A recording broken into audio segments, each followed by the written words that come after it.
Hello, this is BBC News. I'm Martine CROXALL. We'll be taking a look at tomorrow morning's papers in just a moment, but first, the headlines at 10:30.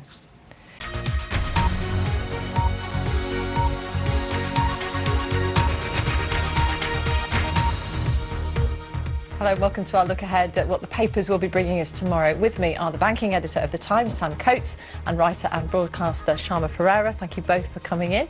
Let's start with those front pages then, and we'll kick off with The Independent. Its headline is "Pay Up or Watch Child Poverty Get Worse," saying advisers are telling the government to put its money where its mouth is. The Telegraph says 8,000 NHS managers earn more than £100,000, while nurses are run ragged.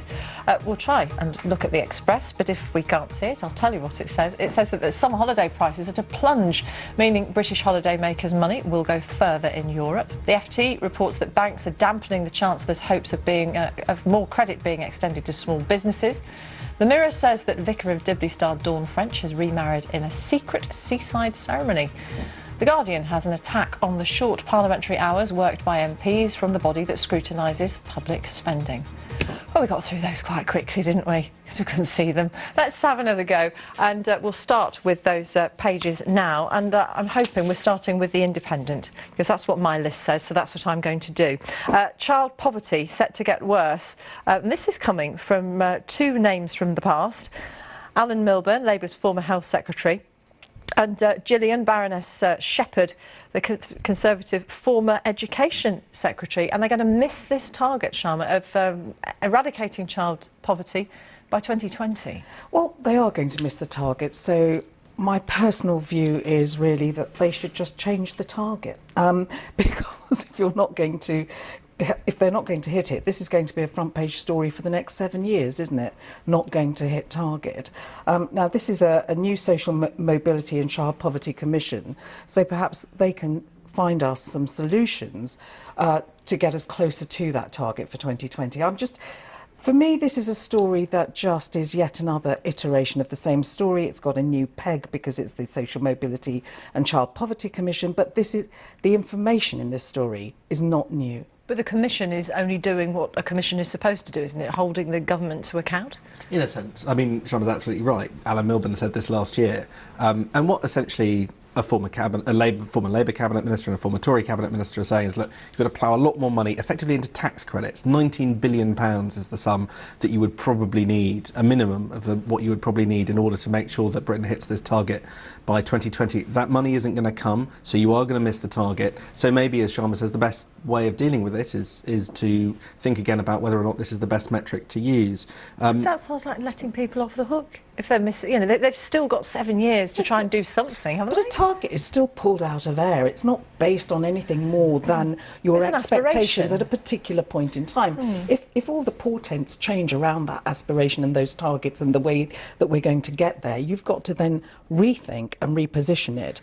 The Independent doesn't put this on its front page, but my understanding is that Alan Milburn is a little sympathetic to maybe looking again about whether this is quite the right target to do. I mean, it's sort of implied in what he's saying, but they don't have those quotes explicitly. I think Alan Milburn would say to the government, look, there are something like 700,000 children in extreme poverty, the very worst cases. Why not focus the more limited resources that we have at the moment on those rather than try and make sure that this rather wide-ranging catch-all target that will cost nearly £20 billion to meet is chased after and just missed massively. And there are other targets that you can be looking at within that same demographic, if not financial and social targets. You can be looking at aspiration, you can be looking at changing outcomes at school level, which of course is being done continuously. So it's not as if that's going to be a forgotten demographic. It's just that we're going to have to rethink the way that we're approaching 2020 and what we want for 2020, I think. Let's just take a look at the main picture there, which is the runners at the start of the London Marathon,